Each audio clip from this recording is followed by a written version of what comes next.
Hi, Maya. Thank you so much for coming on the Authentic AI podcast. I'm so excited to talk to you today.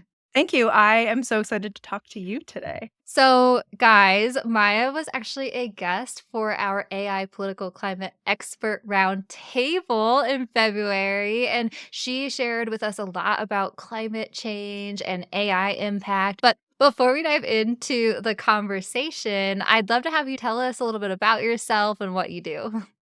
Yeah, absolutely. Hi, everyone. My name is Maya. I run a business called The Course Corrector. So I started my business back in 2021 in COVID era when online courses were absolutely booming.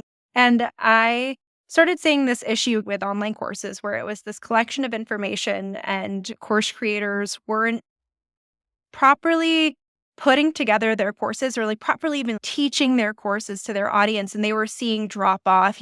People were asking for refunds, completion rates were down, and I started working with these course creators to help them fix their programs. I'm an ex-teacher, so this was really fun for me to kind of go back to my roots and dive into courses and tear them apart. Now, today, what I do is a little bit different. I work with service providers, course creators still, and I help them actually utilize LinkedIn. So I'm also a LinkedIn strategist, and I implement AI into a lot of their systems and processes to actually get them visible, noticed, creating content, all that jazz. But where that sort of merged is a lot of course creators wanted to utilize LinkedIn for their pre launch. And I was like, oh, well, I can help with that because pre-launch is such a big part of the course creation process. And so it just sort of bled out from there. And I love working with literally anyone and everyone on their LinkedIn. And, I have a special place in my heart for course creators as well. So, I love that, and I literally just need to have you back on the podcast to talk about all of that stuff because 'cause I'm over here like, "Ooh, I yeah. need help with that." But Yeah. Yeah. today, you guys, today we are talking about climate impact and AI and all the issues, all the buzz surrounding that because I know it's something that's important to so many of us and also something that a lot of times people get confused about or they're saying different things. And I feel like we need clarity on the issues and how we can think about them, how we can actually make a difference so that we can take action toward change instead of feeling confused about it all. So let's go ahead and kick it off talking about this. What is the deal with the climate and AI impact, Maya? Yeah, I feel like that's such a, it's like a heavy question of there is so much going on and it is such a hot topic right now. I mean, AI is being talked about in like every space, everywhere you go, someone has something to say on it. And a lot of people talk about the main issue with AI is climate change, right? It's that impact on our environment. Where I like to go is really talking about what AI is, because I think people look at AI and they go, well, it's like ChatGPT or Claude, or it's on my computer. It lives in this weird space. AI is really man made, human created LLM models. So that's models that learn from our languaging, our processes that are coded, that are in these giant data centers. So it's not just living on our computer, right? The origin is in data centers. Now, data centers are like giant, essentially Walmart sized places where they house all of these servers. And so, in order to create these servers, they have to utilize different minerals, different raw minerals, right? So, you have to get that from where? Our Earth. In order to actually keep them running, you're going to need a bunch of water. So this is going to be a huge topic, is our water usage. What is really happening in these data centers and why are we so stressed about water scarcity now? Another one is just energy, fuel to power these data centers. Because if you think about it, if AI is being talked about everywhere, it is everywhere. So we need a bunch of data centers getting a ton of energy input to actually fuel this whole never ending, always on engine that needs, to be fed to keep going. So when you start to think about AI and the environmental impact and the environmental issues that it's having, it's because it's a new technology that requires a lot to run. So that's sort of the general overview of some of these issues and why this is becoming such a hot topic right now. Oh man, I know. Seriously, that's one of the issues too. I mean, AI is so confusing for so many people. People don't understand necessarily all of the different types of energy and all the different ways this impacts the environment. And then also how all the different pieces play together, right? Like the rare minerals. I mean, this is going to get political, guys, just so you know, but Ukraine is a big source of those rare minerals that go into AI production. And then also the water sources, I didn't even think about this until you just brought it up, but Trump is trying to commercially log 280 million acres of our national forest. It's 3 times the size of California. And not only is it going to destroy natural habitats and destroy a lot of the things that we love about the United States, but also this could pollute vital water resources too. And now that you just said that, I'm like, bringing this into, okay, well, they're also building $500 billion in the new AI infrastructure. All of this plays Right. together, guys. And there's a lot of different pieces of this entire conversation. So that's why we're coming together today to just talk about it and also bring clarity to how can we actually make a difference when it comes to AI and where is our actual energy usage going? Mhm. Is one little ChatGPT back and forth prompt really making a big dent in the environmental impact of AI, or are there other avenues that we need to pursue to help with this? So, what's your take on this, Maya? Yeah, I know. There's, like, so much goodness that you said in there. I mean, when you think about it, right, like, when new technology comes about, we can't just, like, pigeonhole ourselves into looking at AI and being like, "Okay, AI is the sole source of all of our problems." Mhm. So, we actually have to look at how everything works together, because if we're gonna be talking about environmental impact and climate change, then we have to look at where all of the emissions are coming from. On a global scale, AI isn't gonna be taking in that much electricity. It's actually a very small portion, and yet electricity production is like one of the top 2 carbon emissions in the world. So it's like, where is that coming from? What are we actually talking about? What is the real problem? A lot of the problems when it comes with AI is on a local scale. So if we're going to talk about deforestation, getting rid of a bunch of trees, polluting waters, and then that water is going to be going towards different kinds of data centers. Who is being affected by this? When you talk about minerals in Ukraine, who's being affected? Well, it's not going to be the United States citizens that are being affected by mining these rare minerals, lives in danger, or devastations to ecosystems, right? We ultimately pigeonhole within our own nation as well. We're like, okay, I know that there's data centers in Arizona, there's some ecological damage there, but they're also all over the world, right? They're in Ireland, they're in Ukraine, they're everywhere. So what is actually happening on like a global scale, and how can we get it from the individual to that collective we, and not like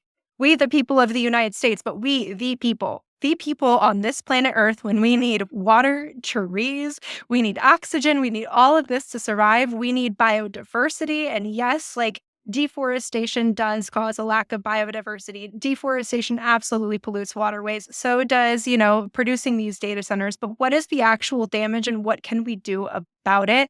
And I think in the face of the whole, like, what can we do about it? It's overwhelming. I was Mhm. actually reading some article today talking about how in politics in general, people who want to control what is happening, control the narrative, they want an overwhelmed population. An Mhm. overwhelmed population is a very easy to control population. And so when it comes to what you can do, we'll break it down in really easy steps of like what you can actually do so you're not feeling overwhelmed. Because when it comes to climate change, it can feel like we're up against this invisible force of complete and utter doom. Mhm. It's not too late. There's so much we can do. And I do want to really get into the impact of AI as well, because you're right, it's not as bad. Having a back and forth conversation with ChatGPT is not going to doom you and your future children and your future grandchildren for like all of eternity. That's not what we're looking at here. What we're really actually looking at is, again, who is being affected and what can we do to help those being affected by even maybe, hint, hint, utilizing this new technology we're creating. So if we do have to build these giant data centers, how can we utilize this rapidly evolving technology to impact these communities? Maybe even figure out how to use less water or how to actually utilize renewable energy for these systems. So yeah, I think there's just so much in there that it's overwhelming, but we'll try and not make it overwhelming today. Totally. Well, and I think just having more of these open conversations is so helpful. But firstly, I just have to say that I love that you brought it to the global impact because that is so true. I mean, I don't know, I can speak for myself as an American. We get into our little, like, this is our country Yeah. and, like, this is my life right now bubble, and then we forget that, like, the whole rest of the world is there, and also we impact them. And then thinking about the current administration and how they're wanting to, quote, unquote, "win AI," but also what that means for the impact of the entire globe is kinda scary and probably a whole different avenue to go down. But anyway, I love that you brought it to the global scale because it's important to remember to get out of our bubble and to remember that we are united, not just as a nation or like hopefully kind of, but like Yeah, also like we can yeah. be united as a globe, as the planet too, right? Mhm. But one of the things that kind of gets me when it comes to AI and the environmental impact conversation is putting the onus on the individual. It's not necessarily the individual that's the issue, it's the data centers and the energy sources. So, Mhm. can you talk to me a little bit about greenwashing here and help explain that to us a little? Yeah, I'm gonna try to do it without getting, like, rage. It's, like, one of those I hear topics you. that makes me so upset because, Mhm. so sort of my background, I was an environmental educator, environmental teacher for a very long time, and so one of the biggest things is you can tell people to do their part, but where I really hate the greenwashing just in general is, like, people don't control what's happening in their environment. Like, I can't just stroll into a forest where they're planning to do deforestation and go, stop. Like, they're not going to listen to me because that's not something I control. And so, this is where, like, I really hate that onus on the individual because when they tell you, reduce your use of plastic, and yet you go into a grocery store and see that, like, every single thing is wrapped in plastic, you're like, Mhm. "Well, what do I grab?" The bags are plastic, and yes, of course, there are so many companies doing such amazing work to make it much more green where you can actually recycle, and yes, recycle. If you can compost, yes, compost. Again, doing your part, but it's, like, the part that makes you happy. So to kind of go off of this whole greenwashing and AI and the onus being on the individual, I am seeing a lot of that conversation of like, oh, it impacts the environment. I'm not going to use it at all. A lot of the reasoning tends to be like, I'm scared and I'm overwhelmed, right? Those are like Mhm. the big feelings right now. But I also think it comes from that onus of being on the individual of saying, okay, well, if you know it, then don't use it. And I don't think that that's helpful whatsoever. We talked about on the roundtable how AI learns from the individual interacting with it.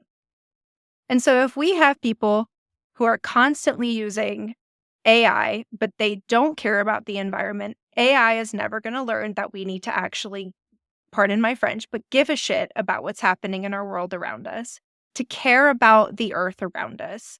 It's so important because I'm even going to pull up ChatGPT. Let's see. What is climate change? Let's see what it pulls up, right? It refers to long term shifts in temperature and weather patterns, mainly caused by human activities. Amazing, right? You want it to pull that up because if I was someone who didn't understand or didn't know what was happening, I could actually go look it up. And that simple looking up is not going to cause the entire world to burn down. And you're actually also educating yourself too through this model that's also learning from you and what matters to people. And so I really want to bring it further into the whole political realm because I think we're not the people that are making these rules and regulations. And AI is highly unregulated right now. So that's actually a huge issue when it comes to what is happening with the climate crisis in general, period. Like that's a huge issue, but then also a huge issue when it comes to AI is that it's not regulated. So that's not the individual's fault. And I think also putting the onus on the individual allows us to forget what's really happening behind the scenes. I call it like a smoke and mirrors. So AI is that initial issue that we're all going, okay, that is to blame for climate change. This new technology is causing so much destruction and damage to our planet. Well, no, as we talked about, it's part of a giant issue that's happening that's because of transportation, that's because of electricity production, that's because of the industries burning fossil fuels, because of commercial and residential uses of energy, and also burning more fossil fuels and emitting more carbon. Like it's not just AI. And then we have to look further at who is causing these issues because it's not the people, it's not the people living in buildings, it's not the people that are using electricity. No, it's these big companies, these big corporations. They're the people that are making the rules. And it's also our government is based off of lobbyists. that lobby against climate change, not Mhm. the people's fault. And it is not on them to have to tackle these major issues. Now, that doesn't mean you get like a free pass for not doing anything green and not recycling, right? But it is up to you to go, okay, what can I do when the odds are in fact stacked against me? And how can I get these people to care? Because also, we're still in a democracy. People do have power. We can use our voices to speak up. And if we continue to go, this matters, and doing things in our own life to reflect our words, we can actually make an impact. So I don't think it's necessarily going, okay, if I use ChatGPT once, I'm going to cause entire devastation. No, it's going, okay, who is in charge here? Who has the power? Who can I go yell at, right? Like, Mhm. where can I make myself heard? How can I make myself known in this space to actually create some impact? And also, the ripple effect is real, guys. If this is something you care about and you want to actually talk about, tell your mother, tell your friends, tell your dad, tell literally every person around you. And it's something like I've been doing where people come to me and they go, I'm curious about sustainability and climate change and AI. How can I use it more sustainably? And I go, here you go. Take it and run with it. Have fun, but also use it to your advantage because it's helping people. And it can also help the environment, which is something I'm sure we'll talk about. Like AI actually has some amazing impacts on the environment. And so it's like, okay, if you want the onus to be on the individual, that's not how it works in a system that has so many issues, right? It just makes me so angry because I'm like, it's not on the individual. Me too, lady. I know. I'm very, very impressed with your answer. I mean, firstly, you dish up so many amazing knowledge nuggets, but also like your ability to like keep it from the rage. I love it. That was so great. And also too, I can attest to the fact that I was sharing before we hit record, like so many things impact the environment in our world, right? It's not just AI, like you said, and yet we do like to put blame on AI for a lot of things, which is actually something that Saba Quidwai brought up in that roundtable too, that I Mhm. absolutely loved. But it's not just AI, and actually AI is the only thing that if you use it, it can actually help to free up your time as an individual to focus on maybe those things that might make a bigger impact, right? I always share, I did the nerdy math and I've been saving on average 15 hours a week in my business using AI tools. And actually, as a lot of you may have seen on social media, if you're following me, I'm using that to try to advocate for AI climate impact stuff and spread the word about different ethical issues, put my energy into the stuff that I think will actually make a difference when it comes to stuff I care Mhm. about. And so that's what I always try to encourage people to do with AI tools too, is this is actually one thing that your usage of this tool that does impact the environment, but like the way you use it isn't the biggest impact it has. If you use it though, it's going to make a giant impact on your life and your energy and Mhm. then your ability to not only do all the other things that you want to do in your life, but also potentially you could use that extra energy for actually making change the way that you want to see it, right? And I Mhm. also too, one of the other things that I love that you brought up, and it so hits home with like the vibe of our culture right now, is that individuals do actually have an impact on our democracy. And it's hard for us in the times that we're living in to remember that, to remember, like, wait, democracy is built on we the people. And when we the Mhm. people come together, we can make our opinions and voices heard, and we actually have a say. Whereas a lot of other countries do not, that aren't democratic. And people have trouble remembering that too, but I'm getting goosebumps right now because it ties so well into AI. I love what Dr. Nikki Sweeney brought up in our roundtable too, where she was talking about this is a crazy moment in history where the consumers, the users,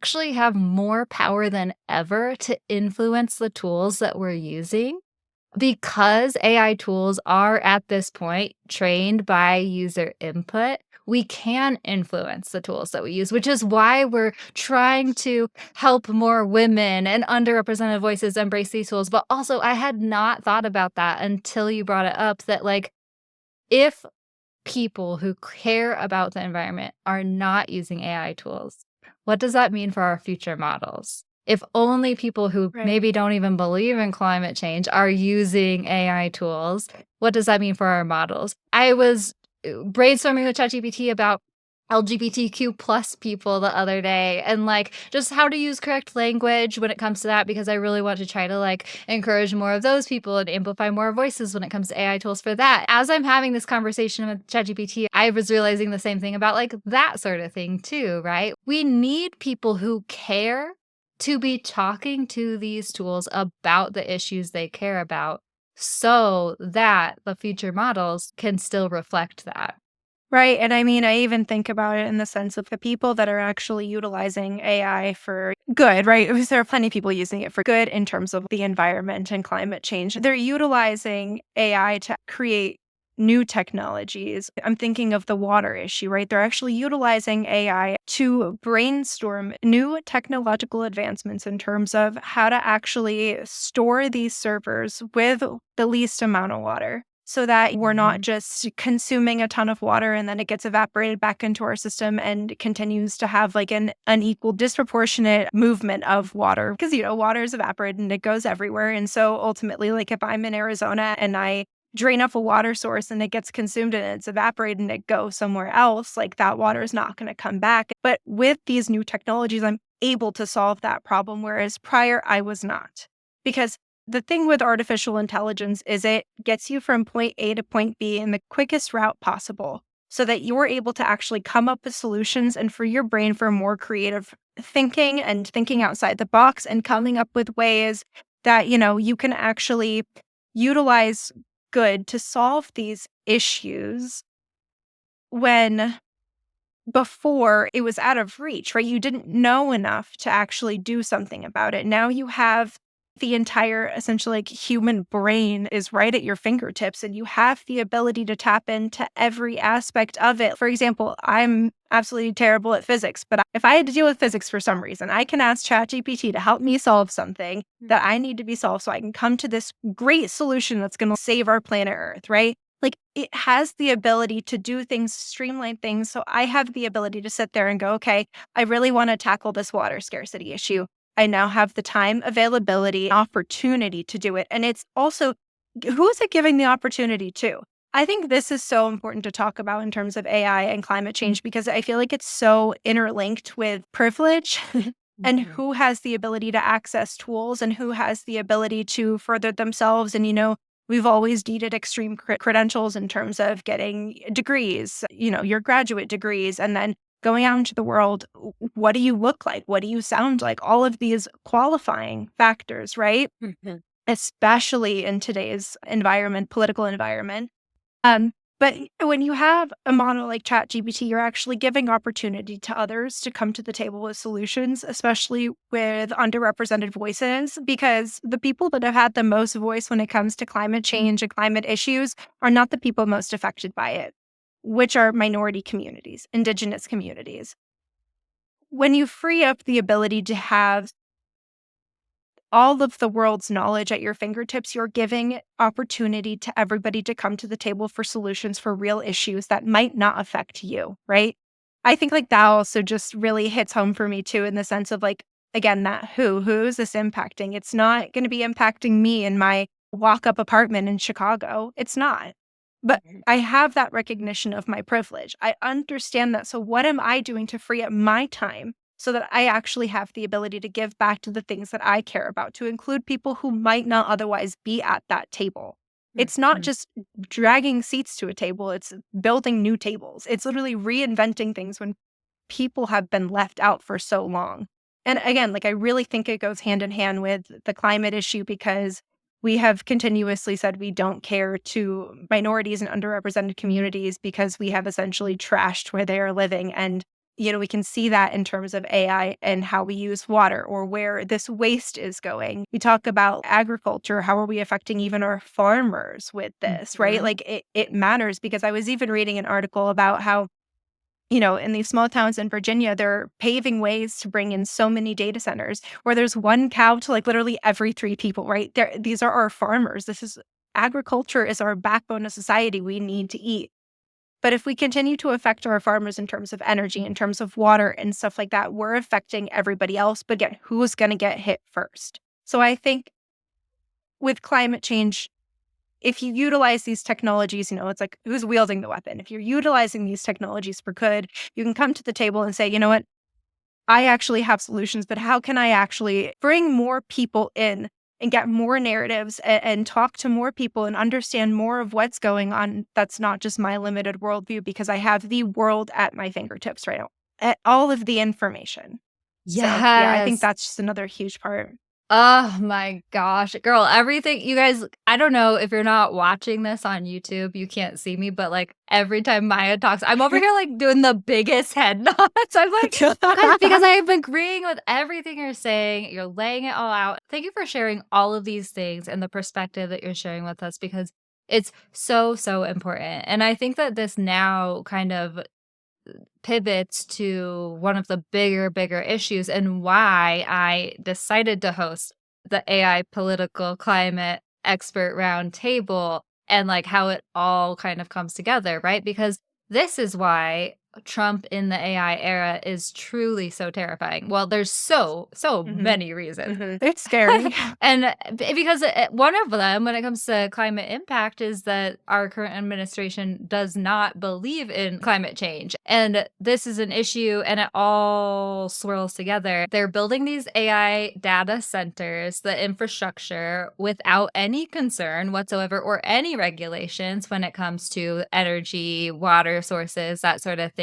Which is actually why I created that AI climate impact to try to demand OpenAI as a company instead of our government try to make these changes because the current government is not really caring about it whatsoever. But also just all of the different things, this affects everything, right? Like I was saying earlier, the commercial logging in national forests that could potentially pollute vital water sources, but also building data centers in rural areas where, let's be honest, guys, a lot of rural USA still does not have access to internet in 2025, right? Like, legit, there's lots of places in the US, rural US, that doesn't even have access to internet.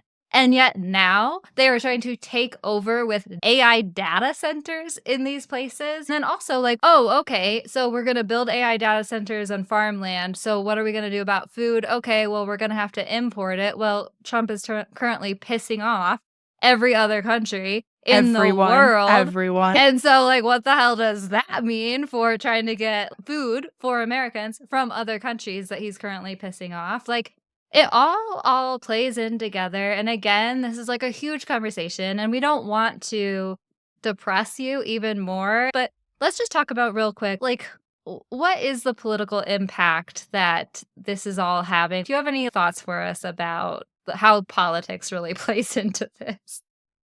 I know it's a big question, girl, It's like, sorry. yeah, I know it's a big question, but it's a good question, right? It's one of those questions where politics really informs it. I think the one statement that I've had ringing in my head as you kept talking is when Trump just said, drill, baby, drill. Mhm. And I think that ultimately, at the end of the day, really highlights what politics has to do with it because these are the people that are in charge of our land. These are Mhm. the people that are in charge of getting corporations to, talk about their footprint. These are the people that are in charge of every facet of our system. Like and people that don't think so and are like, no, like even if it's unregulated, that means I have more control. No, no, that's not what it means. It means they're bypassing certain important regulations that we need to actually mitigate climate change. And with a administration that doesn't believe in climate change and doesn't think it's real and doesn't matter and says things like drill baby drill, I think at the end of the day what politics really has to do with it is these are the people that are supposed to ultimately keep us safe with rules, regulations, law, like upholding the literal law, which has not been happening. And on top of it, what we're seeing is we're trying to get rid of so many people that are just speaking and speaking out for what they believe in. And I think like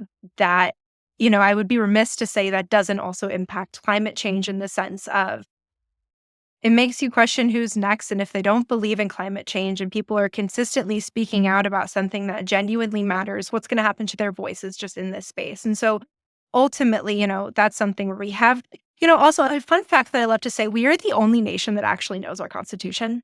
Like the only nation that's sitting there and is like, I know my I know my rights. I know these amendments. I was listening to like a comedy sketch about that from like a dude who lives in Australia, and he's like, I think we have one. Don't know what it says. I feel like we'll know Yeah. what it says if there's an issue.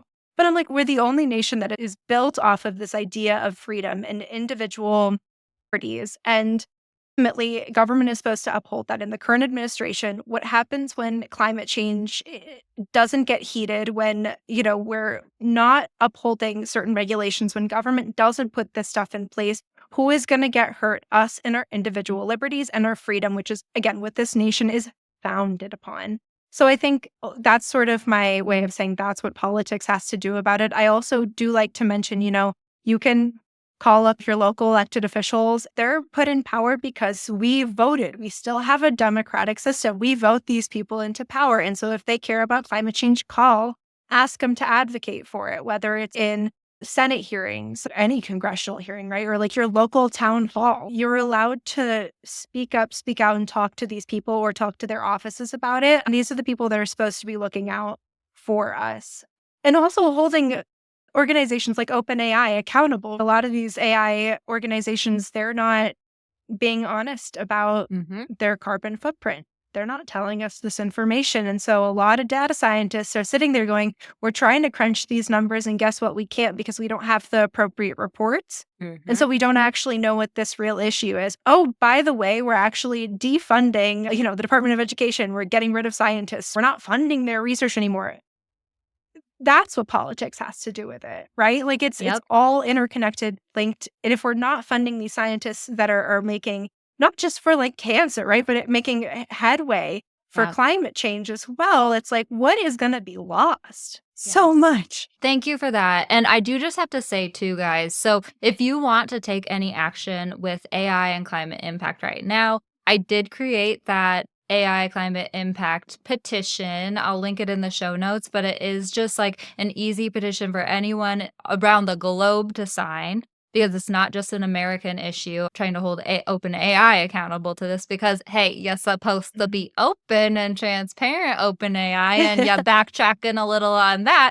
But Sam Altman, the head of OpenAI, did come out and say something like, "We're trying to be a consumer-focused company for OpenAI" recently, and some AI nerds were like, "Oh my gosh, this is different than what they originally said," whatever. And I'm like, "You know what? I'm okay with that because that means that consumers can hold this company more accountable, right?" So to me, Mhm. I'm like, "Okay, well, maybe that will somewhat help my AI climate impact petition a little bit more." But another thing I've been using AI for is what you just said. Like, I actually have a guide now, an AI advocacy guide, free guide you can download that has prompts to get ChatGPT to help you with scripts for emailing, calling, texting your Mhm. representatives, whatever Mhm. you want to do. Because Right. often I didn't realize this until I just started calling my reps on a regular basis recently, guys. Yeah. This year, within the last few months, was the first time I ever called my representatives on any issue. But like,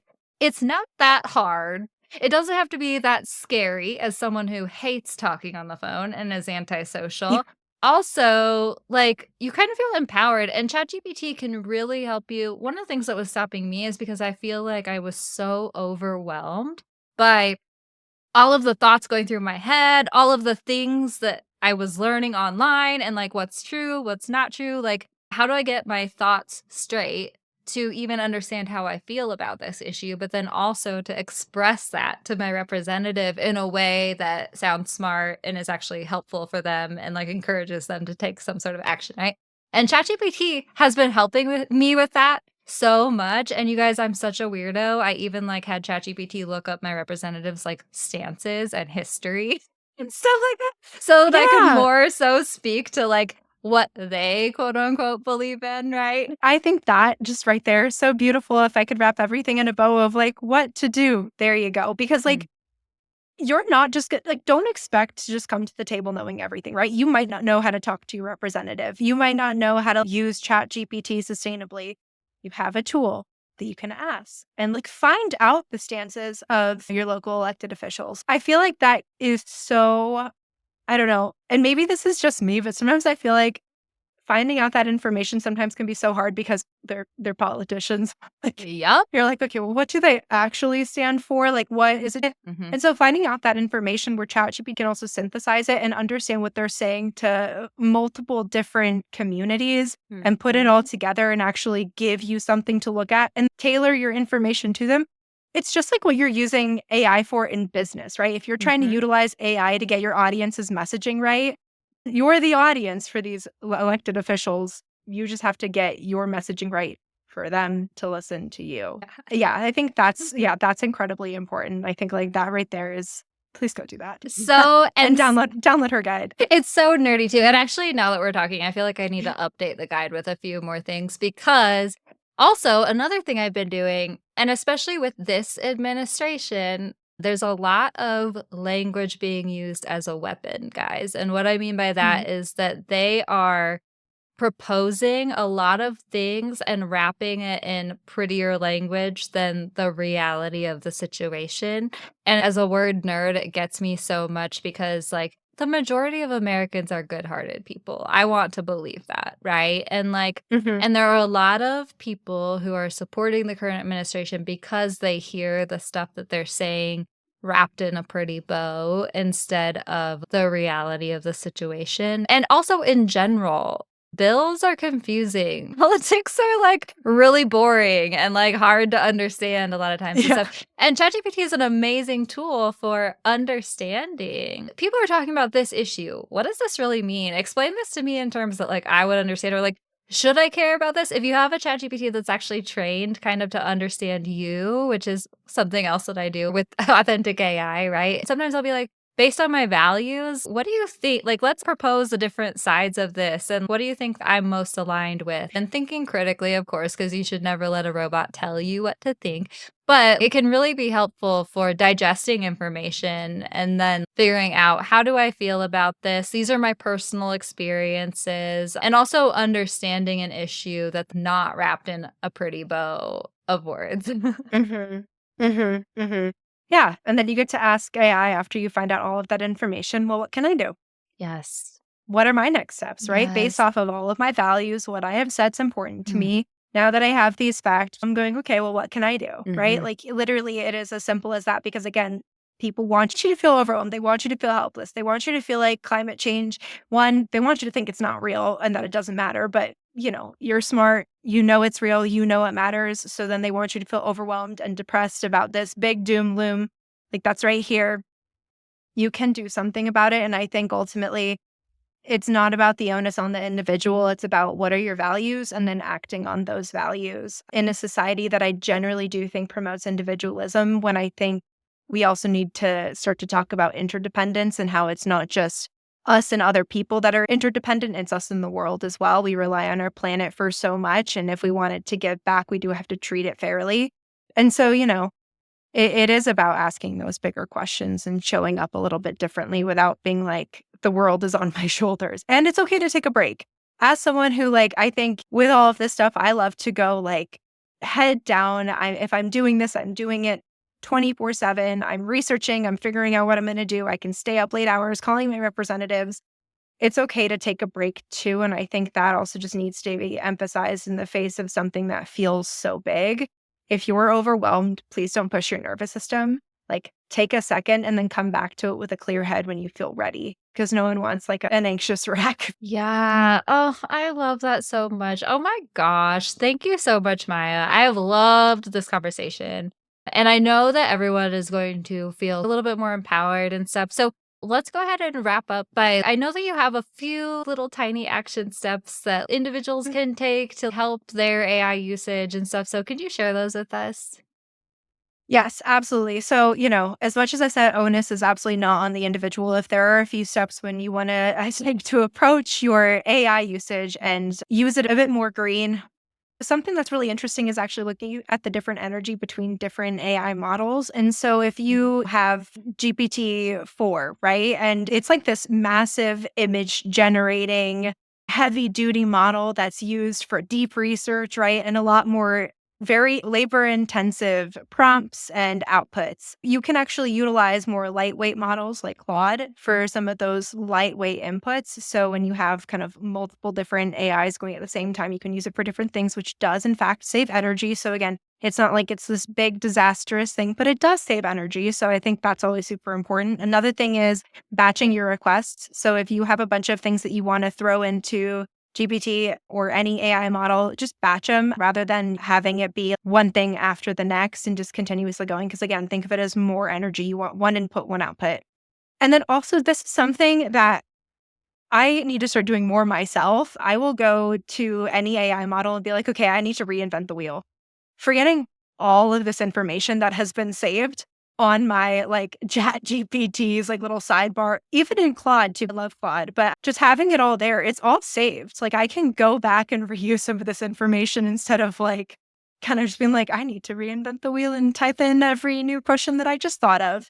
So those are just like a very, very small, very few easy action items that you can take that I just am happy to share in terms of your own stuff if you don't want to go tackle big things like calling up your representative 24/7. Yeah, I love what you just shared too, and I hadn't thought about this yet. But so one of my programs is Brand Blueprint for ChatGPT, and it's like creating basically a knowledge base for your brand that you can like easily train ChatGPT every time. But that's a really interesting way to think about energy usage when it comes to creating different ways to train your AI assistant so that you don't have to keep reinventing the wheel every time and Mhm. whatnot. I need you to share with everyone how they can connect with you and also share any free resources that you have, even though I know we didn't talk about business today. Maya has a lot of amazing resources for business, which is most of our listeners anyway. So tell us all the things, Yeah, lady. yeah.